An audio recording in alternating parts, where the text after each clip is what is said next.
मेरे प्यारे दोस्तों, मनी मंत्रा प्रो में आपका स्वागत है। दोस्तों, आपने एक विज्ञापन देखा और सुना होगा, जिसके वर्डिंग्स हैं कि जब घर में पड़ा हो सोना, तो फिर काहे का रोना। जी हाँ, जब इंसान पर मुसीबत आती है, पैसों की ज़रूरत होती है, तो कभी-कभी हम में से सभी को अपने घर में रखे हुए सोने के बदले में लोन लेना होता है या उसको गिरवी रखना होता है। आधुनिक समय में गोल्ड लोन लेने की जो प्रक्रिया है या गोल्ड लोन लेने की जो तरीके हैं, वो बदल गए हैं और अब बड़े-बड़े बैंक और बड़ी-बड़ी कंपनियां भी गोल्ड लोन दे रही हैं। पहले सोने के गिरवी रखकर जो ज्वेलर्स थे वही लोन देते थे, या आपके सोने आप बेच के सोने को आप पैसा ले लेते थे। लेकिन अब बड़ी-बड़ी कंपनियां इस मैदान में उतर गई हैं और आपके सोने को वो गिरवी रखकर उसकी कीमत के बदले में कुछ परसेंटेज कम करके आपको लोन दे देती हैं, और निश्चित अवधि के लिए लोन होता है। अगर आप नहीं चुका पाते हैं तो सोने को जब्त कर लेती हैं। लेकिन इस चीज को ऑब्जर्व किया गया है कि कुछ समय से गोल्ड लोन के बाजार में बहुत तरह की गड़बड़ियां सामने आ रही हैं। कई कंपनियां सोने की गुणवत्ता पर सवाल उठाकर ग्राहकों को गिरवी रखे गए जेवर के बदले में कम कर्ज दे रही हैं। इससे क्या हो रहा है कि ग्राहकों को बहुत बड़ी चपत लग रही है। अब हुआ ये कि इसको लेकर वित्त मंत्रालय और आरबीआई ने इन कंपनियों के खिलाफ सख्त रुख अपनाया है। अब ऐसे ग्राहक, आपके पास गोल्ड लोन लेने के समय कुछ बातों का ध्यान रखना बहुत जरूरी है, ताकि आप इन कंपनियों की धांधली का शिकार ना बने। देखिए, गड़बड़ियां क्या क्या सामने आई हैं कि जैसे कुछ कंपनियां ग्राहकों को सोने की कीमत कम आंक रही हैं। लोन टू वैल्यू रेशियो बताता है कि गिरवी रखे सोने के बदले अधिकतम कितना लोन मिल सकता है। कुछ कंपनियां 22 कैरेट सोने के आभूषणों को 20 या 18 कैरेट के लेवल का बता देती हैं। इससे सोने का मूल्यांकन कम हो जाता है और उसे लोन कम मिलता है। सोने का मूल्यांकन कम होने से ग्राहक की लोन चुकाने की क्षमता भी प्रभावित होती है।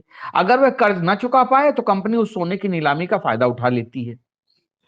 अब होता क्या है, अब मैं आपको बताऊंगा गोल्ड लोन की प्रक्रिया क्या होती है।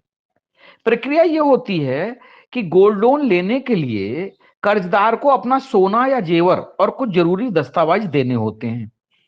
कंपनी सोने के जेवर का मूल्यांकन करती है और दस्तावेजों की जांच करती है। मूल्यांकन के आधार पर 75% तक लोन की राशि मंजूर की जाती है। लोन की समझौते के अनुसार ग्राहक को हर महीने लोन की मुख्य राशि और ब्याज चुकाना पड़ता है। लोन चुका देने पर गिरवी रखे जेवर वापस मिल जाते हैं।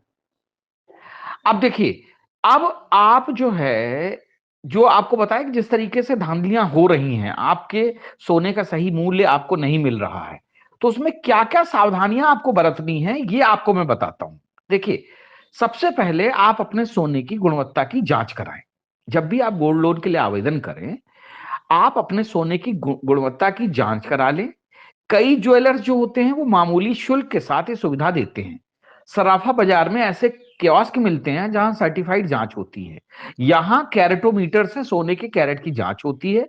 कैरेट सर्टिफिकेट मिलने से ग्राहक गोल्ड लोन कंपनियों से बेहतर शर्तों के साथ सौदा कर सकते हैं।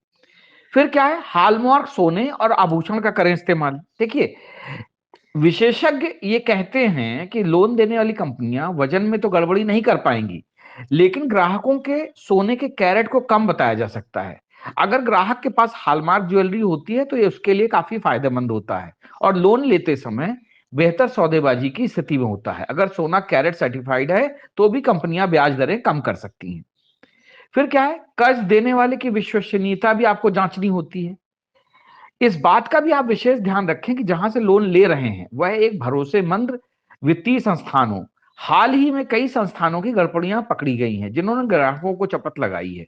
इसलिए अपने सोने को गिरवी रखने से पहले यह भी जांच लें कि उसके खिलाफ किसी तरह की कोई नियामक जांच तो नहीं चल रही है। फिर क्या है, आपको अपनी जरूरत के हिसाब से बैंक या एनबीएफसी को चुनना चाहिए। गोल्ड लोन लेने के मामले में बैंकों और एनबीएफसी के बीच में काफी अंतर होता है। बैंक कम ब्याज दर पर लोन देते हैं जबकि एनबीएफसी अधिक दर वसूलते हैं।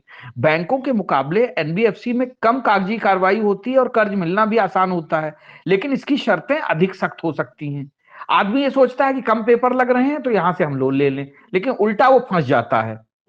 अब क्या है, ब्याज दरों की आपको तुलना करनी चाहिए। गोल्ड लोन के लिए भी ब्याज दरें अलग अलग होती हैं। कौन सा बैंक या वित्तीय संस्थान कितना ब्याज वसूल रहा है, इसकी तुलना करने के बाद ही गोल्ड लोन लेने के लिए आवेदन करें। इसके लिए उनकी वेबसाइट पर जाकर ब्याज दरें पता कर सकते हैं। अपनी जरूरत के अनुसार बैंक या एनबीएफसी में से किसी का चुनाव कर सकते हैं। फिर क्या होता है, आप जब लोन लेते हैं तो शर्तों को ठीक से नहीं पढ़ते, इसलिए वित्तीय संस्थान सस्ता गोल्ड लोन उपलब्ध कराने का दावा तो करते हैं, लेकिन उनके नियम और शर्तें अधिक मुश्किल होते हैं, जो ग्राहक को परेशानी में डाल सकते हैं। जैसे कई संस्थान लोन की ईएमआई सही समय पर नहीं मिलने पर हर महीने ब्याज दर बढ़ाते जाते हैं। इसलिए लोन लेने से पहले उनकी शर्तों को अच्छी तरीके से पढ़ना बहुत जरूरी है। अब क्या है, अतिरिक्त शुल्क भी जांचें। गोल्ड लोन लेते समय न केवल उसकी ब्याज दर बल्कि लोन का पूरा खर्च भी देख लें। संभव है कि संबंधित वित्त संस्थान की ब्याज दर कम हो, लेकिन अन्य छुपे हुए जो शुल्क होते हैं वो लोन को आगे मतलब महंगा कर देते हैं। इसलिए लोन लेने से पहले ब्याज समेत अन्य शुल्क दरों की भी जांच कर लें। अच्छा, और सबसे जरूरी क्या है कि समय पर कर्ज जो है आपको चुकाना चाहिए। समय पर चुकाए कर्ज लोन गोल्ड लोन अक्सर 3 साल के लिए मिलता है। लोन चुकाने के लिए कई तरह के विकल्प होते हैं। ब्याज और मूलधन को जोड़कर ईएमआई बनाई जाती है, इसलिए मासिक ब्याज देकर आखिर में मूलधन चुका सकते हैं। कई गोल्ड लोन में बुलेट भुगतान की भी सुविधा मिलती है, तो इसलिए समय पर अगर आप कर्ज चुका देते हैं तो आप आसानी से छूट जाते हैं। अब देखिए, लोन भुगतान के कई विकल्प भी होते हैं। जैसे मूलधन और ब्याज की रकम को चुकाने के लिए आप लोन लेने वाला ग्राहक हर महीने मूलधन और ब्याज दोनों का भुगतान कर सकता है। यह निश्चित आमदनी वालों के लिए सबसे बेहतर विकल्प है। फिर क्या है कि लोन लेने वाला ग्राहक नियमित अंतराल पर ब्याज का भुगतान कर सकता है और लोन की अवधि के अंत में मूलधन चुका सकता है। इस विकल्प में ग्राहकों को लोन की पूरी समय सीमा के दौरान मूलधन के भुगतान की बारे में चिंतित होने की कोई जरूरत नहीं होती, यानी कि आप पहले ब्याज दे दीजिए फिर मूलधन दे दीजिए। तीसरा विकल्प होता है बुलेट रीपेमेंट का, जिसमें ग्राहक लोन की अवधि के अंत में ब्याज और मूलधन दोनों की रकम एक साथ चुका सकते हैं। इसमें लोन पर ब्याज की गणना हर महीने की जाती है और भुगतान गोल्ड लोन की अवधि के अंत में किया जाता है। तो ये भुगतान के जो विकल्प थे वो मैंने आपको बताए।